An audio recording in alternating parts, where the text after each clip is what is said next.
Et c'est Valentin Mazur, notre stagiaire, qui va apporter la prédication tout à l'heure. On ne peut pas dire sa première prédication parmi nous, mais en tant que stagiaire officiel, disons, sa première prédication parmi nous. Il m'a demandé de faire 3 lectures en vue de cette prédication. On va lire d'abord dans Deutéronome, au chapitre 7, les versets 6 et 7. Deutéronome, chapitre 7, versets 6 et 7.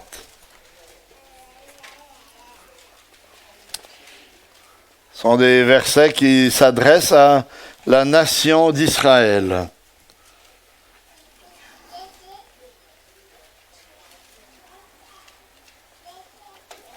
Versets 6 à 8, pardon. Deutéronome 7.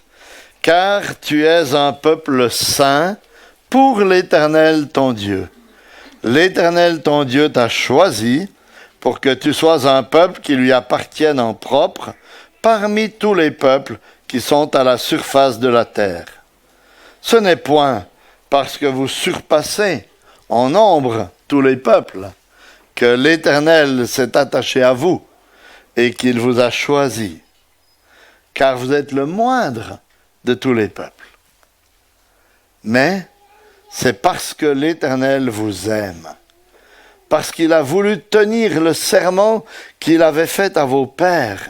L'Éternel vous a fait sortir à main forte, vous a libéré de la maison de servitude, de la main de Pharaon, roi d'Égypte.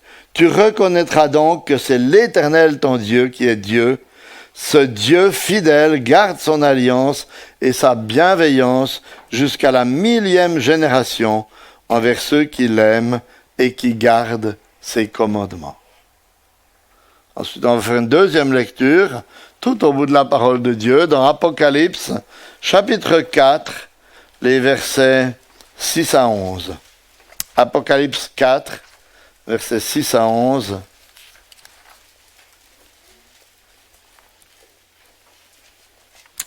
C'est une description, une partie de la description de la réalité céleste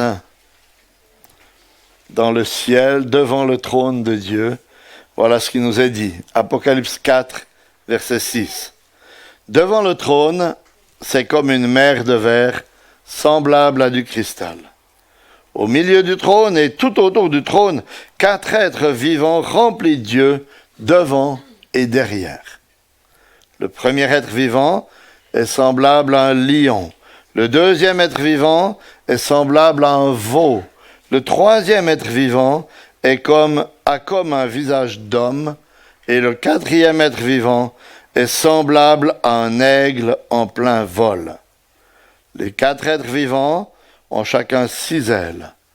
Et ils sont remplis de Dieu tout autour et au-dedans.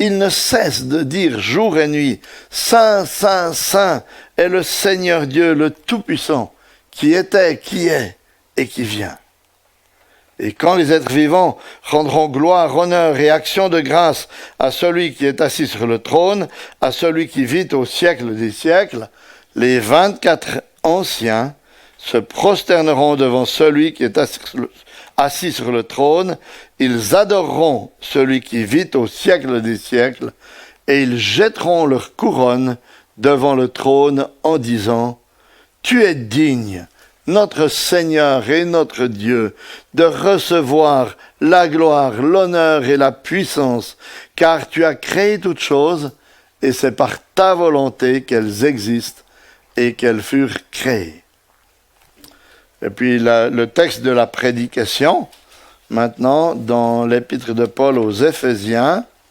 chapitre 1er, et nous lirons les 14 premiers versets. Éphésiens 1, 1 à 14.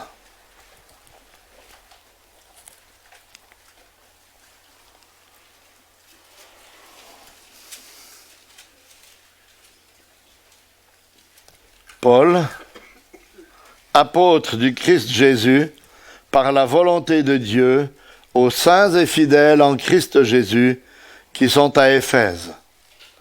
Que la grâce et la paix vous soient données de la part de Dieu notre Père et du Seigneur Jésus-Christ. Béni soit le Dieu et Père de notre Seigneur Jésus-Christ, qui nous a bénis de toute bénédiction spirituelle dans les lieux célestes en Christ. En lui, Dieu nous a élus avant la fondation du monde pour que nous soyons saints et sans défaut devant lui.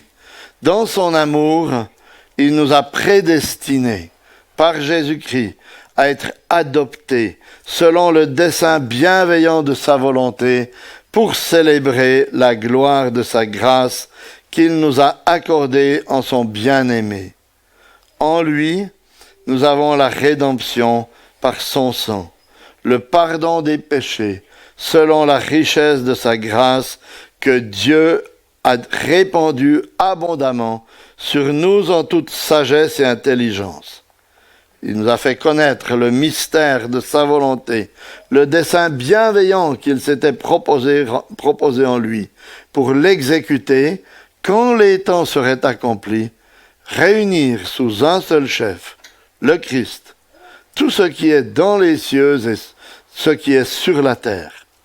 En lui, nous avons aussi été mis à part, prédestinés selon le plan de celui qui opère tout selon la décision de sa volonté, afin que nous servions à célébrer sa gloire, nous qui d'avance avons espéré en Christ.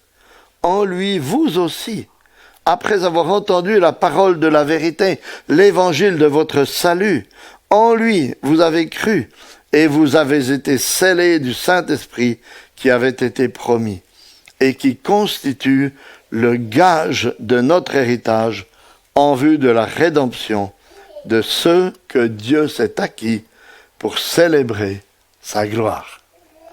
Jusqu'ici notre lecture dans l'infaillible parole de Dieu. À toi tout de suite la place, Valentin.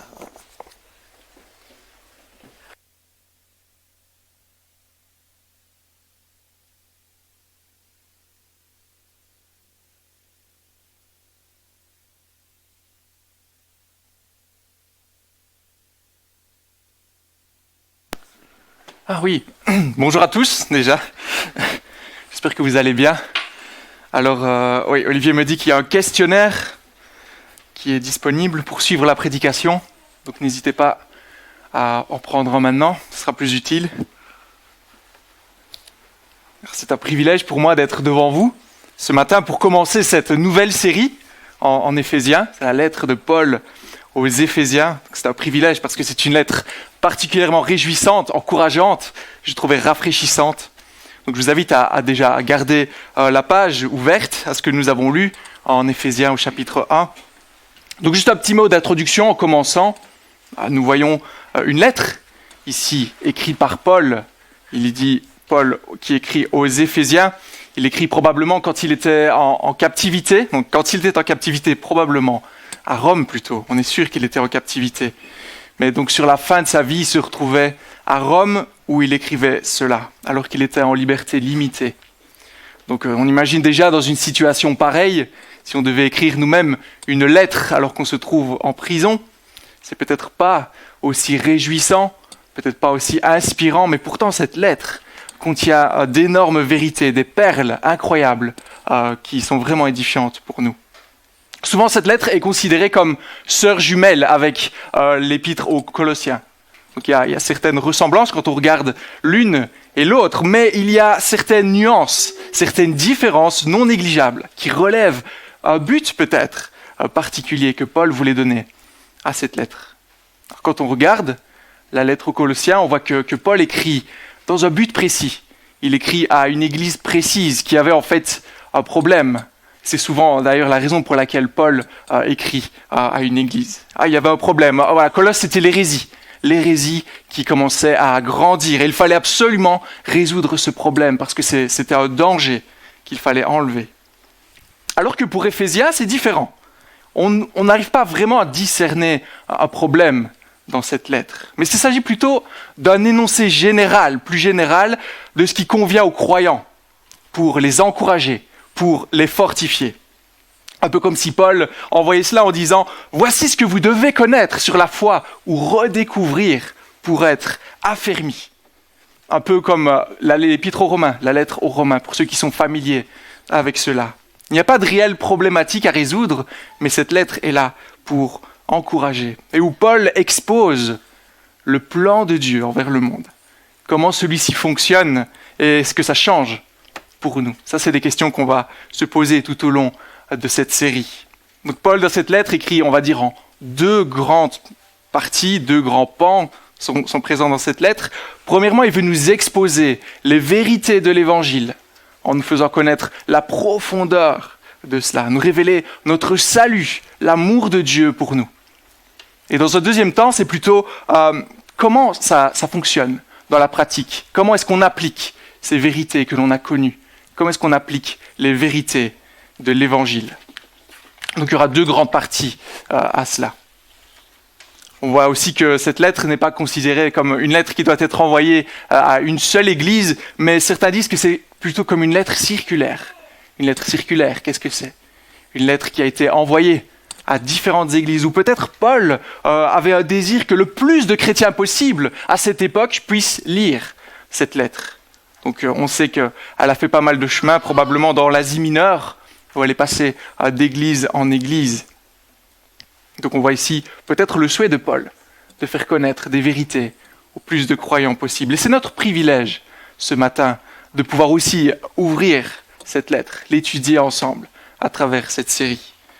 Donc voilà, c'est une opportunité pour nous de voir la profondeur de l'amour de Dieu envers son Église et à quel point il la place en haute estime.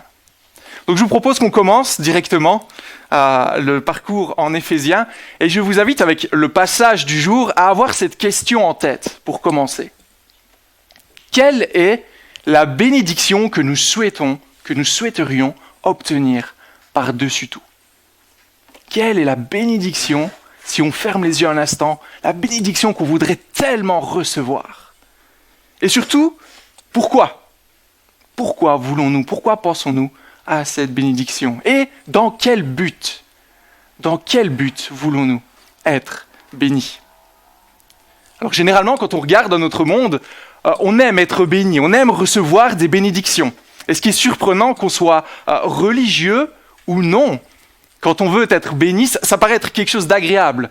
C'est rare de voir des gens qui refusent que quelqu'un bénisse ou autre.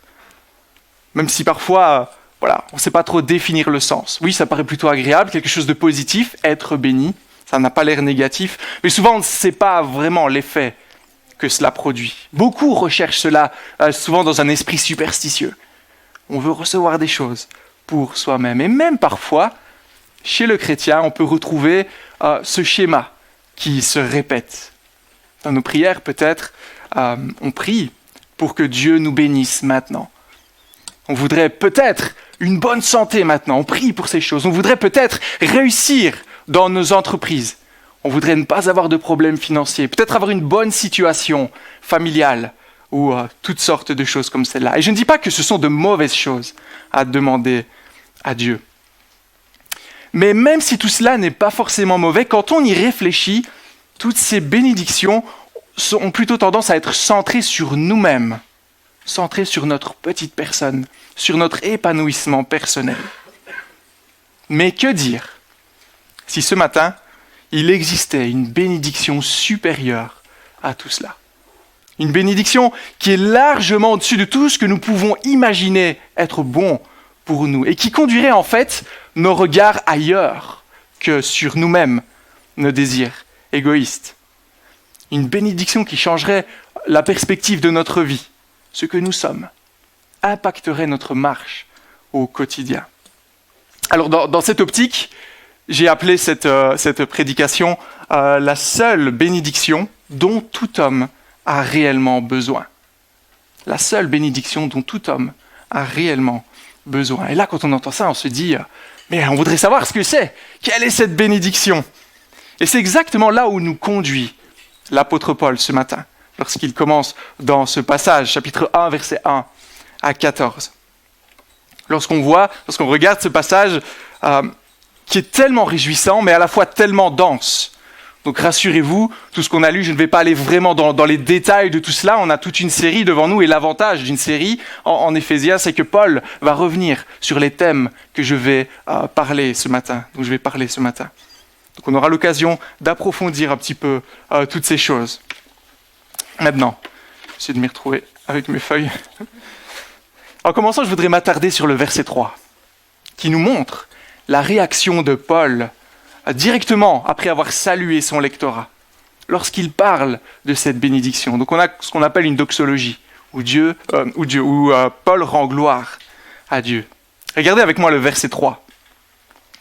« Béni soit le Dieu et Père de notre Seigneur Jésus-Christ, qui nous a bénis de toute bénédiction spirituelle dans les lieux célestes, en Christ. » Paul bénit Dieu pour sa bénédiction. Et ce que Paul cherche à faire ici, c'est, on peut dire, de nous embarquer avec lui, pour que nous aussi, nous puissions louer Dieu, que nous puissions nous joindre à Paul. Il veut nous attirer afin qu'on puisse louer Dieu grâce à ce qu'il nous donne. Et pour saisir la réelle valeur de cette bénédiction, pour être amené à louer Dieu, on va dire d'un cœur sincère, d'un cœur vrai, être émerveillé de cela et donc adopter l'attitude de Paul ici, nous devons comprendre ce que concerne cette bénédiction. Quel type de bénédiction il s'agit? Dans quel domaine est-ce qu'elle agit? Et puis, qu'est-ce qu'elle contient au final, cette bénédiction? Alors on aura 2 points avec cela, le type de bénédiction et ensuite ce qu'elle contient. Donc premier point pour nous ce matin, bénir Dieu en ayant la bonne perspective. Bénir Dieu en ayant la bonne perspective. Alors déjà ici, pour bien commencer, il faudra comprendre de quoi on parle quand Paul nous dit « bénissons celui qui nous bénit ». Oh. Paul bénit Dieu parce que Dieu l'a béni. Alors déjà là, on a 2 termes identiques, mais le fond est totalement différent. Il s'agit du même terme, mais le fond est différent. Ainsi, nous bénirons Dieu parce que lui nous a fait du bien, parce que lui nous a comblés de toutes choses. Mais notre bénédiction envers Dieu n'est pas à comprendre comme nous faisons du bien à Dieu, comme nous allons combler Dieu, comme lui nous a comblés. Non, pas du tout. Mais c'est plutôt nous allons dire du bien de Dieu. Nous allons avoir de bonnes paroles, nous dirons de bonnes choses à propos de Dieu. Ou on peut dire, nous lui rendrons gloire parce qu'il nous a comblés de toute bénédiction. Un peu comme si je vous donnais un cadeau ce matin qui vous ferait tellement plaisir, de dire « Oh, merci Valentin pour cela, tu es vraiment trop gentil. Je vous bénis d'un présent et vous en retour, vous me bénissez en parole en disant du bien de moi. » C'est un peu ça l'idée. Alors ce qu'il faut également comprendre avec le fait de bénir Dieu, de dire du bien de Dieu, eh bien, c'est qu'il ne s'agit pas simplement de penser que Dieu est un homme qu'on respecte, quelqu'un qu'on respecte, ou plutôt on pourrait dire c'est quelqu'un de chouette que j'apprécie. Non. La bénédiction que l'on dit à Dieu, c'est une bénédiction beaucoup plus profonde. Quand on parle de rendre gloire à Dieu, l'intensité de notre louange est liée à la compréhension de la bénédiction qu'il nous fait. Donc ce n'est pas à confondre avec certaines personnes peut-être en dehors de l'Église qui peuvent dire « Moi, j'ai aucun problème avec Dieu, je l'aime bien, il fait de bonnes choses. » Non, c'est beaucoup plus profond que cela. Donc commençons au départ. Verset 3, nous voyons que Dieu le Père est l'instigateur d'une bénédiction totale envers nous. C'est ce que nous voyons apparaître quand Paul dit que Dieu nous comble de toute bénédiction.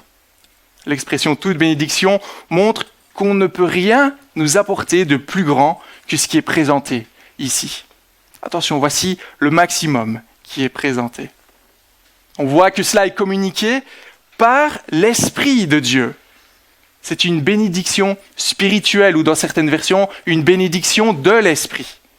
On voit donc que celle-ci est distribuée par le canal de l'Esprit Saint, qui dépend donc de l'œuvre de l'Esprit.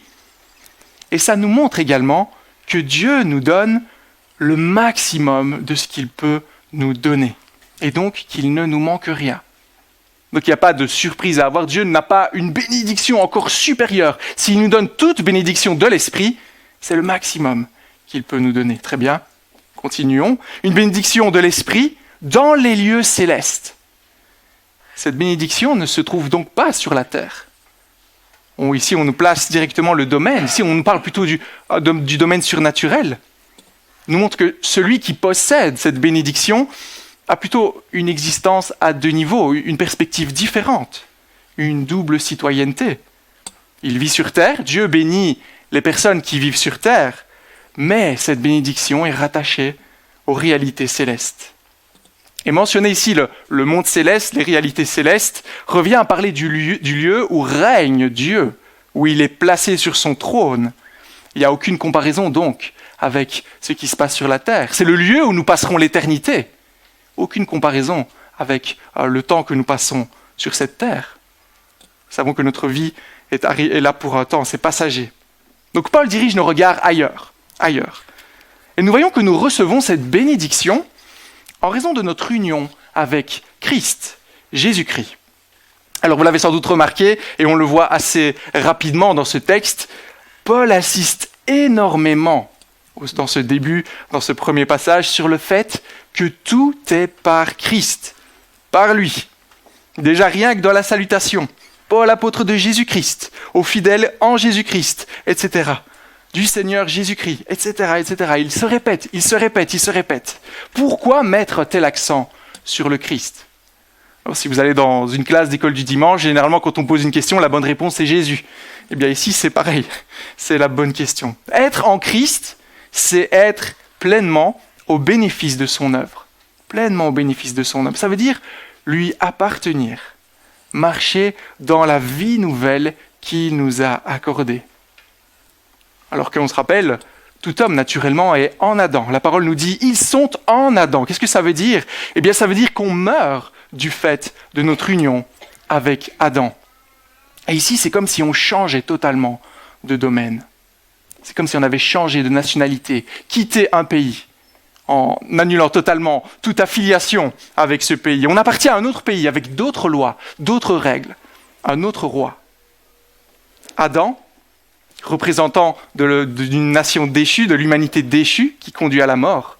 Christ, représentant de la nouvelle humanité qui conduit à la vie éternelle. On a donc deux réalités opposées, deux mondes différents ici. Alors pourquoi avoir appelé ce point « bénir Dieu en ayant la bonne perspective » ? Car nous voyons dans ce verset 3 que Paul insiste, détaille le type et le domaine de cette bénédiction. Car oui, Dieu nous bénit. Nous pouvons facilement dire oui, Dieu nous bénit. Mais il faut nous rappeler, pour saisir vraiment toute la saveur de cette bénédiction, à quel domaine elle appartient, au risque d'être peut-être déçu. Une petite illustration pour essayer de vous faire comprendre l'idée. Imaginez que quelqu'un vous donne une fortune colossale. Voilà, quelqu'un vient près de vous, il dit je t'aime bien, je vais te donner tout ce que je possède. Là vous dites ok, merci, vous rentrez chez vous. Le jour après, vous allez sur votre compte en banque et vous voyez, incroyable, un chiffre à 13 nombres, incroyable. Nombre à 13 chiffres plutôt. Oh, incroyable, là vous êtes riche, vous possédez tout ce que vous avez toujours rêvé d'avoir, vous pouvez vous l'offrir. Vous pouvez arrêter de travailler, vous offrir la maison de vos rêves, acheter la voiture que vous avez envie. Et là, au moment où vous allez peut-être au magasin pour acheter une superbe voiture, au moment de payer, il dit « Ah, je suis désolé, le vendeur vous dit qu'il ne prend pas en fait les devises canadiennes. » Ah bon ? Ah oui, on vit en France où c'est l'euro. Problème, la fortune que vous venez de recevoir est en dollars canadiens. Ah, ok. Et il n'y a rien à faire. Non, on ne peut rien faire. On ne peut pas changer cela. Nous n'acceptons que les euros. En réalité, vous ne pouvez pas bénéficier de cela. Vous savez que vous êtes riche, mais ça ne semble pas vous apporter grand-chose dans le pays où vous résidez. De plus, vous devez retourner travailler, vous devez souffrir, être fatigué pour gagner votre vie, alors que votre compte en banque vous dit que vous êtes riche.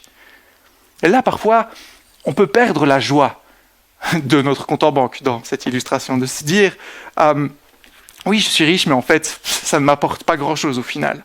Mais si vous pensez différemment, si vous vous dites un jour, je sais que je quitterai ce pays. Un jour, je sais que je m'envolerai pour aller au Canada et je sais que quand je poserai le pied à terre, eh bien là, je pourrai totalement utiliser cette richesse sans limite. Je sais que je posséderai tout parce que j'ai une richesse incroyablement grande. Vous n'aurez plus besoin de travailler, vous n'aurez plus besoin de souffrir. vous serez riches et pourrez vous offrir tout ce dont vous avez envie. Alors cette illustration a certaines limites, j'en conviens, étant donné que la perspective de l'éternité ici qu'on est en train de décrire ne figure pas. Je ne pense pas qu'elle figure au Canada, non. Mais nous savons, en tant que chrétiens, que nous sommes riches de la chose la plus importante au final. Nous possédons toute bénédiction dans les lieux célestes. Et donc, pour apprécier ce que Dieu nous donne aujourd'hui à sa juste valeur, il faut avoir la bonne perspective en tête, porter les bonnes lunettes, savoir dans quel domaine cette bénédiction prend forme. Le danger qui peut nous toucher, c'est qu'on peut être vite focalisé sur notre situation. On peut peut-être désirer ou préférer que peut-être Dieu nous bénisse aujourd'hui. Ce serait tellement bien si Dieu aujourd'hui me donnait une santé parfaite. Ce serait tellement bien aujourd'hui si je n'avais plus à me tracasser, si je n'avais plus de soucis financiers d'aucune sorte. Ou encore peut-être les soucis de la vie qui peut nous faire perdre de vue, oublier toute cette richesse que nous avons dans les lieux célestes, nous fait oublier qui nous sommes en Christ. Ce sera donc difficile dans ces circonstances pour nous de bénir Dieu. On saura ces choses théoriquement, oui, Dieu me bénit, je suis riche en Christ, mais concrètement, on ne les vivra pas. On aura toujours notre tête, nos pensées centrées sur ce monde. Et nous voyons dans ce verset 3 que Paul est l'exemple vivant. Malgré ses difficultés, il est en prison, on l'a dit. Ça doit être pénible pour lui, mais avant tout, il commence par louer Dieu et bénir Dieu pour sa bénédiction incroyable. Car il sait ce qu'il attend. Il sait ce qui vient ensuite. Et Paul veut nous amener là où se trouve l'essentiel. Oui, vous vivez sur cette terre, oui, vous vivez ici. Mais le plus important, c'est ce qui se trouve ensuite. C'est là où Dieu vous accorde toute bénédiction, là où vous avez tout. Donc fatalement, lié à cela, nous ne devons pas nous attendre forcément à des bénédictions matérielles sur cette terre. Oui, Dieu peut nous donner certaines choses. Dieu peut nous faire plaisir dans ce monde actuellement. Mais notre joie ne doit pas être liée à cela. Car nous savons que tout cela est appelé à disparaître. Nous savons que ce monde va passer avec tout ce qu'il contient. Alors que les réalités célestes seront pour toujours. C'est à celles-ci que nous devons réellement nous attacher. Soit il est bien plus important d'être riche de la bénédiction de Dieu dans le ciel que d'être riche de la bénédiction de Dieu sur cette terre. Mais nous savons ces choses, n'est-ce pas? Nous savons cela. Mais est-ce que nous les vivons dans les faits? Est-ce que nous vivons cela? Est-ce que nous continuons à bénir Dieu quand les choses nous échappent? Quand on perd le contrôle de nos vies? Parfois, il est facile de louer Dieu, de bénir Dieu quand on a le cœur léger, quand tout va bien. Mais quand les choses ne vont pas comme elles le devraient, ou l'inverse, quand on est dans l'abondance, dans les richesses, est-ce qu'on n'aurait pas tendance à oublier de bénir Dieu? Plutôt peut-être nous bénir nous-mêmes, dire « Oh, j'ai pas mal réussi dans cette vie au final ». Ainsi, voici une difficulté que nous retrouvons dans la vie chrétienne. Nous devons vivre avec cette double réalité. Nous sommes sur cette terre, mais nous appartenons à Christ. Alors, petit mot d'application pour ce point. Comment faire déjà ici pour savourer la bénédiction de Dieu aujourd'hui? Comment est-ce qu'on peut faire? Eh bien, commençons. Le point de départ passe par le fait de méditer ces vérités.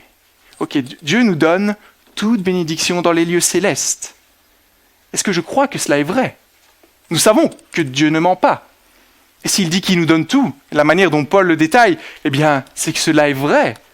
Si les réalités célestes sont le plus important et que nous avons tout, eh bien, alors je veux croire Dieu, placer ma foi en ses promesses. Nous savons que l'essentiel pour le chrétien, c'est sommes-nous prêts pour l'éternité? Si nous sommes chrétiens ce matin, la réponse est oui, car nous possédons tout. Mais Paul ne s'arrête pas là. Paul nous décrit dans un deuxième temps ce que contient cette bénédiction. Il dit de quoi elle est composée. Il la définit pour nous amener à naturellement rendre gloire à Dieu. Naturellement être disposé à le bénir. Il faudra également grandir dans cette compréhension ce matin, à savoir ce que contient cela. C'est mon deuxième point. Pour nous, le deuxième et dernier point, bénir Dieu en voyant ce qu'il fait de nous. son peuple. Bénir Dieu en voyant ce qu'il fait de nous, son peuple. Lorsqu'on réalise un plat de cuisine, un projet culinaire, vous avez une liste et vous suivez généralement les ingrédients. Mon épouse généralement me dit, quand c'est la première fois que je veux réaliser quelque chose, je suis à la lettre, je ne modifie rien. Ok, très bien. Pourquoi est-ce qu'il faut suivre ce qui est mis là? Parce que s'il y a une recette qui nous fait plaisir, on veut suivre le chemin pour arriver à se dire « c'est un délice ». Préparez cela avec ce qu'il faut. Si on ajoute des choses, si on retire des choses, peut-être que ça va devenir fade ou bien peut-être trop épicé, je ne sais pas. Mais si on voit les indications, alors le plat arrive, est un délice. On se régale, c'est bon. Et c'est un peu, d'une certaine manière, de cette manière que Paul évoque les choses dans la suite de notre passage, pour que nous puissions nous régaler au final de ce que Dieu fait de nous. Le projet de Dieu est de se faire un peuple qui lui appartient. Et de la même manière qu'il a choisi le peuple d'Israël, comme on l'a lu dans Deutéronome 7, Dieu aujourd'hui choisit l'Église de Jésus-Christ comme son bien propre. Le projet de Dieu de se faire un peuple. Et nous voyons au verset 4 la manière dont il le fait. Regardez avec moi le verset 4. En lui, Dieu nous a choisis avant la création du monde pour que nous soyons saints et sans défaut devant lui. Dans son amour, il nous a prédestinés à être ses enfants adoptifs par Jésus-Christ. Nous voyons apparaître deux premiers ingrédients dans cette liste, dans ce détail de Paul, pour cette recette. Nous sommes choisis et nous sommes adoptés pour devenir le peuple de Dieu. Et déjà là, il faut comprendre certaines choses. Cette position privilégiée, incroyable, de devenir le peuple de Dieu, c'est une position qu'on ne mérite pas. Que tout cela dépend uniquement du bon vouloir de Dieu. C'est son projet, c'est sa volonté seule, et que nous recevons cela par pure grâce. Nous ne sommes pas chrétiens parce que nous avons apporté plus qu'un autre dans cette vie, ou parce que peut-être nous avons eu les bons réflexes, ou peut-être que Dieu a vu en nous un bon fond, dans lequel ça valait la peine d'investir. Non, c'est pas ça. Dieu ne nous bénit pas non plus, comme c'était le cas parfois dans l'Ancien Testament, parce qu'on avait un rang particulier, comme vous voyez le cas avec certains pères qui bénissaient le fils aîné plus que les autres.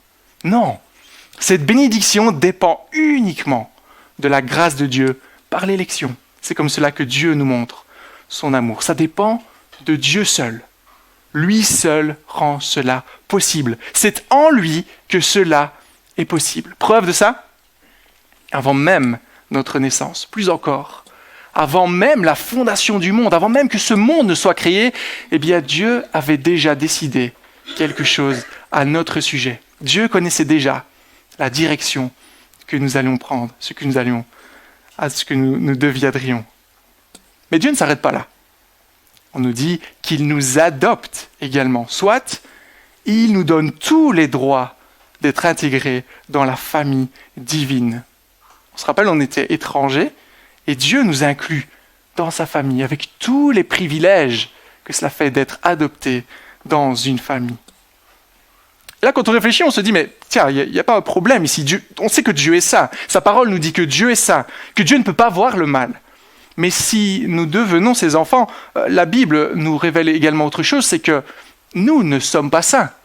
Nous n'avons rien à voir avec Dieu, rien à faire avec lui. La Bible nous crie qu'à cause de notre péché, nous sommes condamnés par nature, nous sommes condamnables, séparés de Dieu.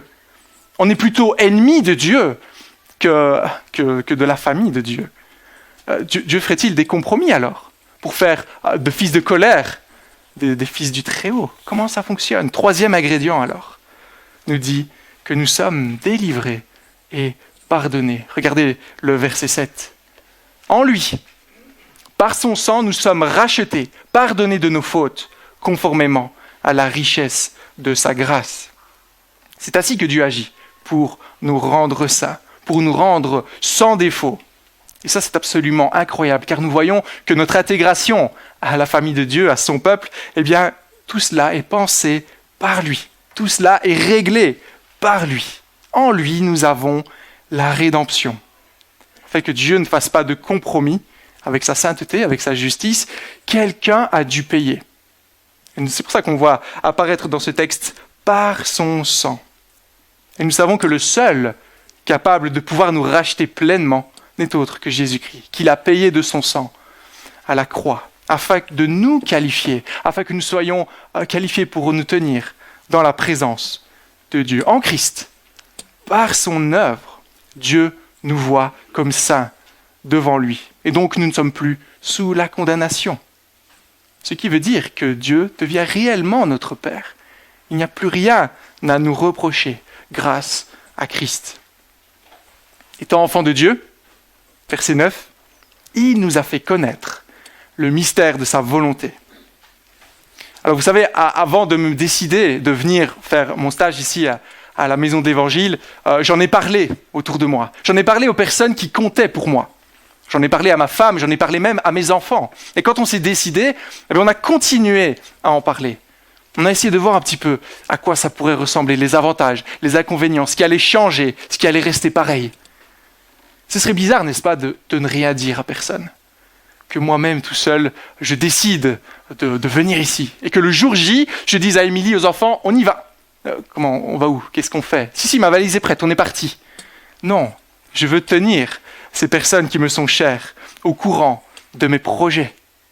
C'est une manière de les inclure dans ce projet. Et tout comme ce serait bizarre d'arriver dans la rue, d'avoir ces projets en tête et d'arrêter le premier inconnu et de lui dire voilà quels sont mes projets de vie. Donc voilà ce que je vais faire ces prochains mois. Il me regardait peut-être en me disant c'est bien pour toi, mais ça ne m'intéresse pas du tout. De la même manière, si nous sommes enfants de Dieu, Dieu veut nous faire connaître le mystère resté caché et obscur avant la venue de Christ. Dieu, aujourd'hui, nous met au courant de ce qu'il compte faire.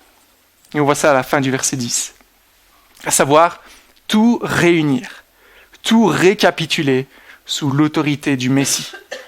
Aussi bien ce qui est dans le ciel que ce qui est sur la terre. Alors ici, il y a un grand thème que nous allons voir tout au long de cette lettre en Éphésiens, mais simplement là, avec la venue du péché, tout a été détraqué. Tout a été détraqué. Christ est celui qui, dès le départ, juste après la chute, a été prévu pour apporter la solution à ce problème. Et nous voyons ici que le projet de Dieu ne se limite pas juste à nous, mais va même au-delà de nous. Que c'est en Christ que toutes choses seront réunies. Tout sera réconcilié. L'harmonie de l'univers, ça dépasse largement notre personne. Tout cela sera rétabli et unifié en Christ. C'est Christ qui assure tout cela. Il sera le centre de la nouvelle création. Et vous voyez, connaître tout cela, connaître ce qui se passera à la fin, connaître l'Évangile aussi clairement, eh bien c'est un signe de proximité avec Dieu. Nous savons ces choses, car Dieu nous l'a révélé. Quelqu'un qui serait ennemi de Dieu, étranger à la famille de Dieu, n'aurait que faire de ces vérités. Dernier ingrédient ce matin nous dit que nous appartenons à Dieu et son héritage nous appartient. Le verset 11 à 14, ici la dernière partie, nous révèle une chose. Peu importe de quelle origine, peu importe de quel pays nous venons, peu importe d'où nous provenons, de toute éternité, Dieu a prévu de nous inclure à son plan, de nous donner un héritage. Preuve de ces choses, que ces choses nous sont données aujourd'hui, que tout ce que Dieu nous dit ici est vrai. Là où se trouve notre sécurité ultime, c'est le verset 14, qui nous dit qu'il nous donne son esprit, comme un gage des biens qu'il nous réserve. On dit dans certaines versions les arts, ou l'acompte d'un héritage. Dieu dit certaines choses. Et pour nous dire, vous voyez, ça va être certain, ça va se réaliser, eh bien, il nous donne un premier versement, il nous donne une garantie de cela. Le pardon des péchés, la nouvelle création vont arriver. Preuve de cela, je vous donne l'Esprit. Donc la chose, on a dit au début, la plus grande qu'il ait pu nous donner. Chose encore avec le lien à l'Esprit Saint qui est déversé dans les enfants de Dieu, c'est qu'il nous est donné aujourd'hui même. Ce n'est pas quelque chose que nous aurons prochainement, c'est aujourd'hui que nous le recevons. Qu'est-ce que ça veut dire? On se rappelle, vous êtes riche, en dollars canadiens, désolé, vous vivez en France, où ce n'est que des euros, et là vous vous promenez dans la rue et vous voyez un magasin sur toute la chaîne de magasins dans cette rue qui met « Nous acceptons aussi les dollars canadiens ». Ah tiens, surprenant, Donc là, je peux réellement utiliser ma richesse. Et là, vous entrez et vous vous rappelez que ce bienfait ici, qui semble exceptionnel, vous rappelle qu'en fait, votre réalité, c'est que vous possédez une fortune colossale, incroyable, incroyable. Eh bien, il en est d'une certaine manière de même aujourd'hui. En tant que chrétiens, nous pouvons voir certains de ces privilèges liés à l'esprit, de ce que Dieu nous donne, de notre bénédiction, se manifester aujourd'hui. Comment ça ?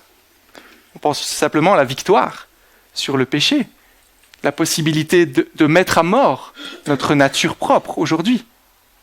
Savoir qu'avant, nous étions juste esclaves du péché, incapables de pouvoir nous débattre, mais qu'aujourd'hui, si nous marchons par l'esprit, nous pouvons avoir la victoire sur le péché. Ou encore, dans d'autres domaines, peut-être que nous voyons le fruit de l'esprit grandir en nous. L'amour, la joie, la paix, patience, bienveillance, maîtrise de soi, toutes ces choses qui n'étaient pas possibles avant, car nous avions d'autres fruits qui correspondaient à notre chair. Et dans notre vie de tous les jours, lorsque nous voyons se manifester ces choses, nous devons dire, mais c'est incroyable, ça doit nous donner de la joie, parce que ce sont des apparitions de ce que Dieu est en train de faire de nous. Dieu nous transforme aujourd'hui, et ça nous rappelle ce qui nous attendra au final. Que ce sera glorieux, que ce sera grandiose, où il n'y aura plus de péché, plus de mal, où nous serons parfaits dans la présence de Dieu. Nous savons que cette œuvre n'est pas rendue parfaite aujourd'hui, mais nous savons qu'elle le sera lorsque nous serons auprès de lui. Voici donc 5 facettes, 5 ingrédients que Paul nous présente ici, qui ont pour but de produire en nous quelque chose. Mais quoi ? Le but de tout cela, qu'est-ce que c'est ? Tout au long de ce passage, c'est que nous n'ayons en fait qu'une seule option quand nous sommes exposés à un tel texte, aux merveilles du plan de Dieu. Ça produit déjà que nous soyons totalement démunis de nos moyens de pouvoir nous glorifier. Et surtout, cela doit nous conduire à le glorifier lui seul. Glorifier uniquement Dieu. Paul est clair. À 3 reprises dans ce passage, il nous le dit. On voit ça au verset 6, verset 12 et verset 14. Le but de cette bénédiction, c'est afin que nous célébrions la gloire de sa grâce. Chose intéressante ici. Oui, Dieu nous sauve. Oui, nous sommes les heureux bénéficiaires d'un cadeau immense, comme nous l'avons vu ce matin. Mais nous voyons que tout cela est uniquement dans le but ultime de tout cela, c'est de le glorifier lui seul. Nous sommes donc sauvés pour la gloire de Dieu, rien d'autre. Dieu se glorifie lui-même en se formant un peuple saint, sans défaut. Tout n'est donc pas à propos de nous, notre bien-être, ce qui nous plaît, mais tout est à propos de Dieu et de sa gloire. Peut-être certains ce matin dans cette salle se diront, mais j'ai pas l'impression que je fais partie du peuple de Dieu. Je ne sais pas si c'est même légitime pour moi de bénir Dieu, de louer Dieu. Je n'ai pas l'assurance que Paul a dans ce passage. Je ne sais pas si Dieu veut de moi dans son peuple. Eh bien, à une telle personne, je répondrai, mais cherche le Seigneur, car il ne refusera pas celui qui vient à lui. De plus, Paul nous montre comment bénéficier de cette bénédiction. Il parle ici à des chrétiens et il dévoile un peu la carte routière qui a amené ces chrétiens à croire en Dieu. Au verset 13, on voit « En lui, vous aussi, après avoir entendu la parole de la vérité, l'évangile, on entend l'évangile qui vous sauve, en lui vous avez cru et vous avez été marqués de l'empreinte du Saint-Esprit qui avait été promis. En dehors de cela, pas de salut. Voici le seul moyen pour être sauvé. À travers l'évangile, placer sa foi dans le projet de Dieu qui se réalise en Christ par son Esprit Saint. Alors, on a dit en commençant que Paul nous invitait à bénir Dieu avec lui, mais on n'a pas dit pourquoi il fallait le faire. Pourquoi est-ce important pour nous chrétiens de bénir Dieu ce matin ? C'est quoi le problème de ne pas bénir Dieu ? On voit cela, un chrétien qui prendrait cette bénédiction pour lui seul et que ça ne produirait aucun fruit, peut-être bien qu'il n'a pas compris ces choses. Je dirais, il est impossible d'être exposé à un tel texte, de telle vérité, voir ce que Dieu fait de nous et de rester de marbre, rester froid face à cela. Et puis de plus, on loupe totalement l'intention de Dieu ici. Nous sommes faits pour la gloire de Dieu. Dieu nous a créés pour sa gloire. Dieu nous a sauvés pour être glorifiés. Louons donc notre Seigneur. Disons du bien de lui en toutes circonstances. N'hésitons pas à pratiquer cela constamment, car c'est Dieu qui est le seul digne de toute notre louange. Alors il peut être triste parfois de voir certains chrétiens réunis grâce à l'œuvre de Christ et de ne même pas trouver le besoin de remercier Dieu pour ses bénédictions. Et pas plus tard que cette semaine, j'étais moi-même repris lorsque j'étais invité à participer à un déménagement durant cette semaine où la personne qui emménageait, avant même de commencer quoi que ce soit, a dit « On va s'arrêter, on va prier pour remercier Dieu ». Et là, je me suis dit « Ah oui, c'est intéressant, on remercie Dieu en toutes circonstances. » Pourquoi ? Parce qu'il est fidèle, parce qu'il nous garde, parce que toutes nos vies sont entre ses mains. Simplement, remercions Dieu en toutes circonstances. Pas juste quand nous sommes rassemblés à l'église, pas juste quand nous sommes dans certains moments, certains événements de nos vies, quand nous avons reçu quelque chose qui nous fait plaisir. En toutes circonstances, prenons l'habitude de bénir Dieu. Maintenant, peut-être que nous avons perdu de vue ces choses ce matin. Peut-être que nous nous sentons accablés sous le poids de nos vies. Peut-être que nous passons par des difficultés et que nous n'avons pas le cœur à louer Dieu. Et là, il ne faut pas non plus tomber dans le piège de simplement le faire parce que le prédicateur ce matin a dit qu'il fallait bénir Dieu, le faire d'un cœur froid. Non, ce n'est pas ça du tout. Ce qui est important, c'est d'être confronté à la parole de Dieu, que ce soit la parole qui change nos aspirations, que ce soit elle, le contact de ces vérités, de ces perles qui nous poussent à louer Dieu. C'est pas ce qu'on doit faire, mais au contact de ce texte, c'est ce qu'on voudra faire. Ce sera naturel. On voudra le faire. Est-ce que ça va avec le micro ? J'ai l'impression qu'il y a des... Ça va. Dites-moi sinon. Il est important pour nous de voir que l'œuvre que Dieu est en train de faire en nous, déjà aujourd'hui, doit nous motiver à vivre en cohérence avec ce que nous deviendrons. On l'a lu, Apocalypse 4. Les anciens, les créatures glorieuses qui louent Dieu, tellement normal de louer Dieu, que nous puissions aujourd'hui, nous aussi, en attente de ce qui viendra dans la suite, adopter ce comportement.